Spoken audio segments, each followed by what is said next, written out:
time, and we'll start off with Nate.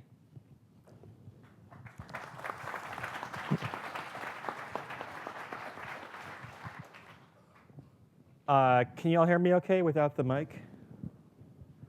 So thank you very much for having me. I'm happy to be a part of this event. I actually went to nursery school in Cambridge. My dad had a sabbatical at Harvard for a year, and I went to nursery school at Tufts, I guess. So it's good to be back.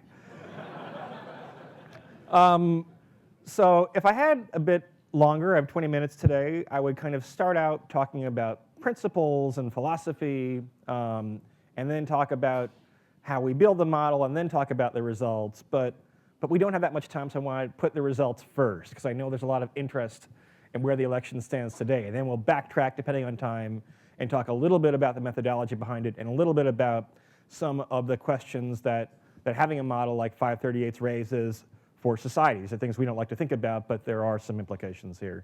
Where's the election stand today? This is my colleague at 538, Harry Anton, wrote this actually a couple of weeks ago, but it holds up really well today still. So it's consistent and in fact correct to say, number one, the polls have tightened, that's crystal clear. Number two, Clinton still leads, that's fairly clear. Number three, Trump can win, I hope that's clear. Number four, Clinton probably will win. I bet people in this room hope that's true, but here's some more proof of each of these things. So we use both national and state polls. It turns out that most of the time there's not really a big conflict between them. But this shows how the national polls have moved since June, since both candidates wrapped up their respective nominations. So you see initially about a 6-point lead for Clinton, got fairly close, actually pulled into a tie after the Republican convention. She had a very good convention of her own, developed about a 7-point lead, but that's been eroding ever since. And now it's about a 2-point lead for Clinton. Of course, there's a lot of work in figuring out how to take data that's hard to reconcile. For example, in the past 24 hours, we've had polls showing up Clinton up 6 nationally, another poll showing Trump up 5. And so, we're very empirically minded. We're trying to say, how do you make sense of all this information? It's not just about sampling error. Pollsters have different techniques they're applying. There's more disagreement. The thing to notice, though, is both these numbers are pretty low. Where if I'd been presenting this 4 years ago, we would have had Romney at 46 and Obama at 49. So about the same spread, but far fewer undecided voters, far fewer third-party voters, and those uncertain voters create a lot more volatility.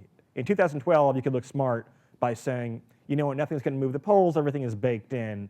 This year, even relatively minor events have produced a shift, and therefore the debates, which begin on Monday, could matter quite a bit. Everything we do at 538 is probabilistic, so you see how we translate polling input into measures of uncertainty. We have actually a few different versions of the forecast, but the two main ones are polls only, which, like it sounds, is mostly based on the polls. Not entirely, it's actually polls mostly, if you want to be technical, but we call it polls only.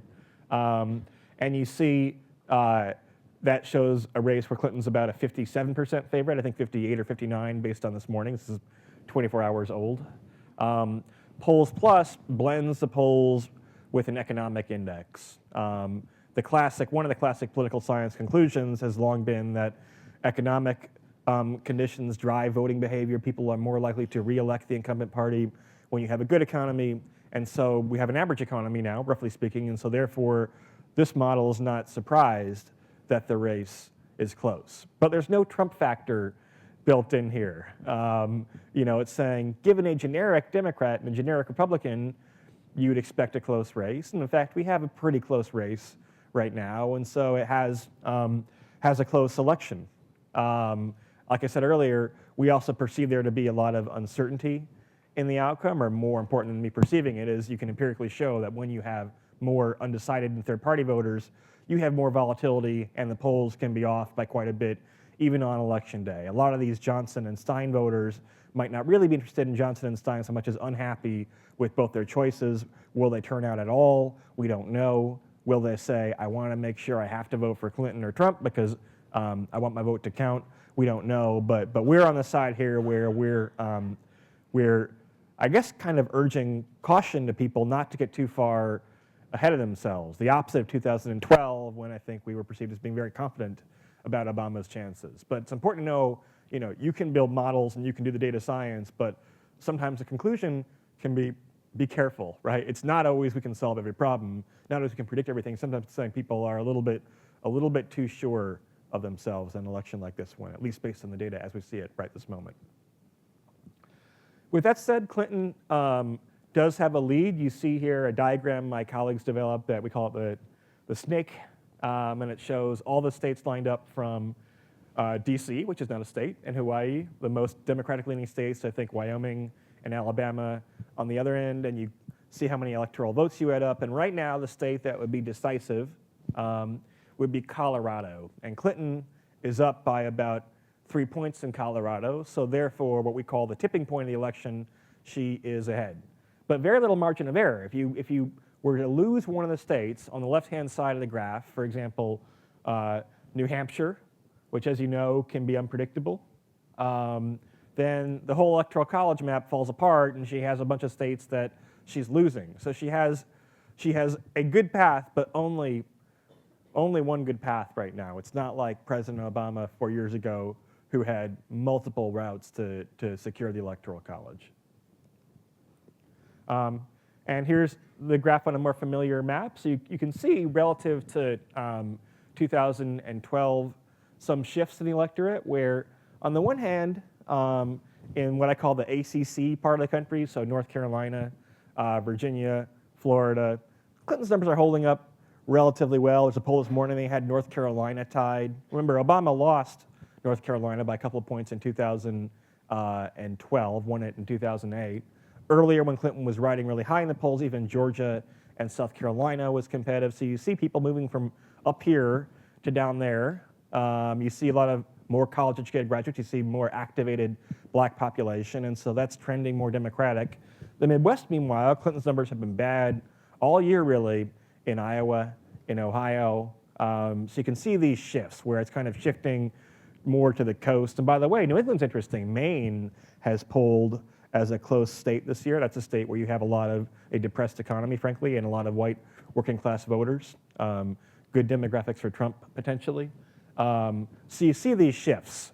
They might not result in a whole bunch of states being different this year, but I think by 4 or 8 or 12 years from now, you'll see some changes. We have the same map for a long time. Historically, you do see shifts, and that's good. It's good to have 15 states that are interesting this year, including everything from Maine to Arizona, and not just the usual 6 or 7. So Trump can win, apart from the polls being close, which I think, frankly, should stand for self-evident proof that Trump can win. I was one of those people who spent a lot of last year skeptical of Trump's chances, despite him consistently being ahead in the GOP primary in the polls. Between that and Brexit, where Brexit, people blame the polls. The polls were fine. The polls showed Brexit was too close to call, about a tie, and the Leave side won by 4 points. I mean, that's pretty typical, at least for the UK, where polling has not always been so great. But, why can Trump win? Number one, the underlying conditions are not that bad. If you buy the theory of economic voting, and believe me, I don't think it's foolproof, but, it's hard for a party to win 3 years in office amidst conditions where people are not terribly satisfied about the direction of the country. Number two, we still have the debates coming up. In fact, these debates are pretty early this year. The election's pretty late. November 8th is the last day you can have the federal election in the US, so it makes the campaign even longer. If you guys know Zeno's paradox, where it's like every time you go halfway, it gets longer and longer again. It feels that way sometimes with this election. As I mentioned, you have a high undecided and third-party vote. That creates more uncertainty. Our model is bullish on Trump relative to the consensus. We're also bullish on maybe Clinton could still win by 7 or 8 points if those undecided voters break her way. Trump is not that popular, but Clinton at her worst moments does nearly as badly. We can discuss why that is. She's not been able to kind of break out of this notion that she's crooked Hillary, as Trump would say. These scandals have dogged her very much. At the same time, I think people are sometimes too reluctant to discuss the role of gender in the campaign and how that affects how she's perceived, but we know that Clinton, at her worst moments, can be in a very close race, as she is right now, frankly. And number 5, there's increasing disagreement among the polls. The New York Times had a cool exercise where they took a poll in Florida. They collected all the data with Siena College and then gave it to 5 pollsters and said, apply your turnout models and tell us the result you get. And it ranged from, I think, Trump +1 in Florida to Obama +4 with the same data. As we are having more and more trouble collecting, and this is a problem for society, more and more trouble collecting data from random surveys, where now only about 10% of people respond to high quality telephone polls. That might be generous, in fact. That means there's more modeling that can take place, and modeling can be a good thing, but it means that more assumptions are introduced. And this year you really see disagreement among the polls. By the way, I'd rather have this disagreement out in the open than have everyone herd together and show the same result because they're afraid to stand out. But still, it makes the polls a little bit harder to interpret. Nonetheless, I would contend, and the polls would show, that Clinton is a favorite. She definitely has a larger base to draw from. And again, I'm skeptical that necessarily demographic patterns persist out to infinity. Parties adapt to them and adopt to them, but I've never seen a candidate lean into so much their relatively narrow base as Trump has. And so if Clinton were to have every American citizen turn out to vote, she would probably win. But the risks to her are in terms of people either not turning out or deciding I'm going to vote for Gary Johnson or Jill Stein instead. But like I said, there's evidence that as their second choice, those third-party voters tend to prefer Clinton in a pinch. Historically, the third-party vote fades a little bit down the stretch run. It's not going to fade all the way out, but there might be a point or so of margin there for her, and an extra point would make, frankly, a lot of difference right now. She has a lot more money. She spent time in August trying to repair her resources and do a lot of fundraisers. Maybe not a good short-term game, but she's going to be blasting ads in every swing state. I saw at the bar last night, people see ads here, I guess, because of New Hampshire even. But if you have that kind of money, you can advertise in Boston, Cambridge for the part of the New Hampshire market that's seeing those stations. To me, maybe more important is that we have also not seen this much of a disparity in the ground game and the turnout operation. Of course, Clinton's data operation, inherited somewhat from Obama's, is very good. Usually these are relatively equal, and so they might have an effect of half a point or a point on the margin. That's a big X factor that could turn out to be larger than that in Clinton's favor, and it's not clear how well that would be captured in the polls or not. Again, the combination of number 1 and number 4, having a larger potential electorate and then having the technology to turn it out is potentially a good combination for Clinton. And last, there's a theory that I think people should examine more because it's important right now to the question of forecasting the election of she's been ahead over the long run. If you saw that chart earlier, she's had moments where it was tied, moments where she was up 7 or 8 points, but never really a moment with a Trump lead. Polls are maybe somewhat mean reverting, and so under some theories that would portend Clinton being more likely to regain ground than to keep losing ground. We actually don't assume that in our models per se, but if you're looking for things to comfort you as a Clinton voter, then that's a defensible theory, I think. Okay, so now we'll talk about principles briefly.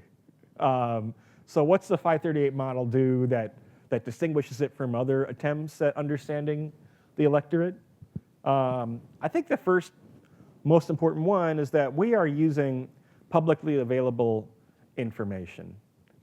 We think pollsters are, by and large, pretty good at what they do. When I first founded 538 8 years ago, I spent a lot of time trying to pick apart individual polls, and now I don't really do as much of that. Right? We're kind of taking more of a macro level view, and we're taking an outsider's view.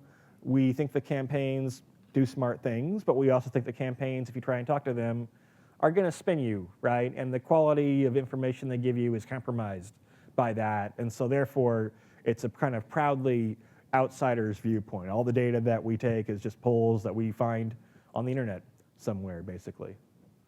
Number 2, the probabilistic nature of forecasting. In some ways, it was a blessing and a curse. We called 50 states correctly in 2012, but that was, that was actually rather lucky. Florida flickered from being 49% for Obama to 51% for Obama, I think, on the last run of the model. And so you get credit for that when it's basically just a coin coming up heads, for example.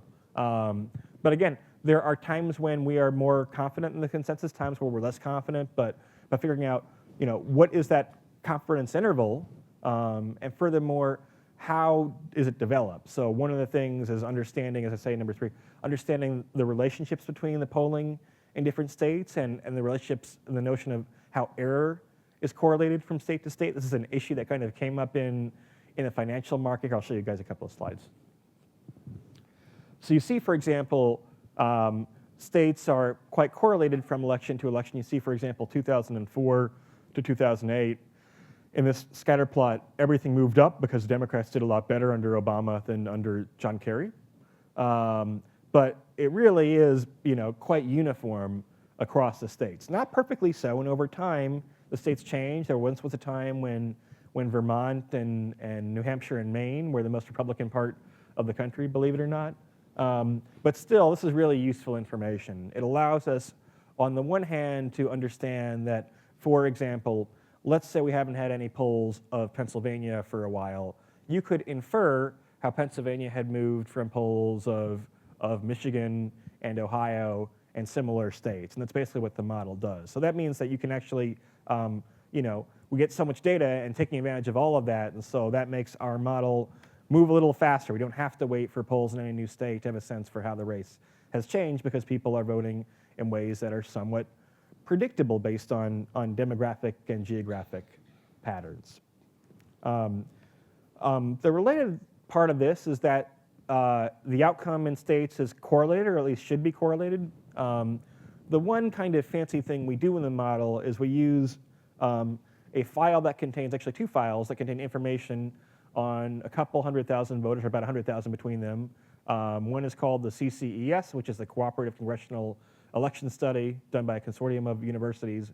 One is the exit polls. And those contain demographic information on about 120,000 voters between those 2 sets of data. And so we can kind of permute that data and say, in order to develop correlations, a correlation matrix between the states. So we can know, for example, that hypothetically, if Hispanic turnout were to be low, in which states might that affect Clinton? We probably heard her in Florida and Arizona and California, not so much in Massachusetts, for example. But you see here how states are more related demographically, also geographically. Geography, by the way, turns out when you're studying election data to be a powerful tool in the arsenal. Sometimes simple spatial geographic relationships prove to be a lot more robust than more complicated demographic relationships. But the other consequence is that if Clinton misses her polls in one state, or Trump does, they'll probably manifest itself in other states too. So it's not like you have 50 independent contests. And last but not least, I want to think about the ethical implications of the 538 model and how it can affect society. One category I don't list here is how it affects pollsters. We, I think, had an issue for a while where pollsters began to engage in what we call herding, which is a tendency to put your thumb on a scale in the way that your results match the consensus view. And in part because of sites like 538 and Real Clear Politics, they didn't want to stick out. Herding is actually bad. When pollsters agree more, there's more potential for replicating one another's mistakes. And you saw this in some examples, not Brexit, but in the UK general election in 2015, all the pollsters had exactly the same result, and they were all totally wrong. And some of them admitted later on that we didn't want to publish a result showing conservatives up as well as they were because we didn't believe it because no one else had that result. And so, that's why we try and take a more accepting approach. We like it when pollsters are a little bit weird. That's a sign that they're doing things honestly sometimes. But there is also the chance that 538's forecast can affect voting itself or can affect campaigns. You see, for example, an email the Democrats blasted out a couple of days ago where they were trying to terrify voters based on the campaign having tightened. It's funny when we show Trump gaining in the forecast, both Trump and the Democrats like it, which I think shows like the personalities of the different parties, and especially Trump, right? Trump will tout it at his rallies. He'll say Nate Silver shows the race close, and Democrats are like, we know fear is our biggest motivator, and so they'll use it in that respect. But how does it affect voting? How does it affect campaigns?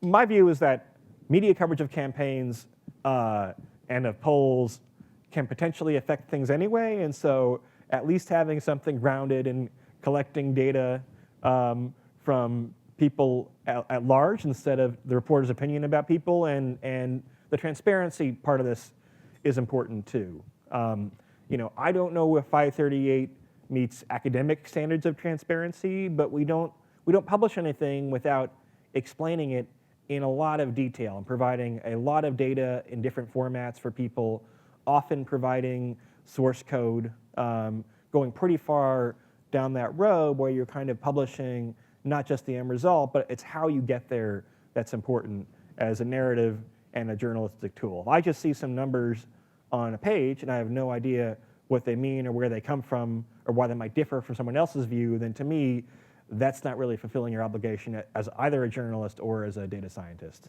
So good, thank you guys very much.